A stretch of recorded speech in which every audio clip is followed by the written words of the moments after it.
কিরে শামিন, এই সাত সকালবেলা তুই খাল কুবাইতাছ কে? আর কই না মামা, 25 সালে একটা গার্লফ্রেন্ড আছিল, 26 সাল আর আগে গার্লফ্রেন্ড গেছে গা।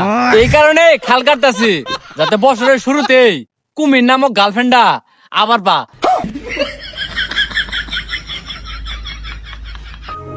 কিরে মতিন, ওই ঠান্ডা পানির মধ্যে তুই কি করস? আর কই না ভাই, অজু করতাছি।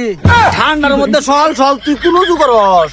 ওই যে মুনাজাত ধরবো আর কি, 25 সাল তো গার্লফ্রেন্ড নামক শয়তান ছাড়া কাটাই দিলাম, ওই কারণে মুনাজাত ধরে আল্লাহর কাছে ফরিয়াদ করি ওই 26 সালেও যাতে গার্লফ্রেন্ড নামক শয়তানটা আমার জীবনে আল্লাহ না দে।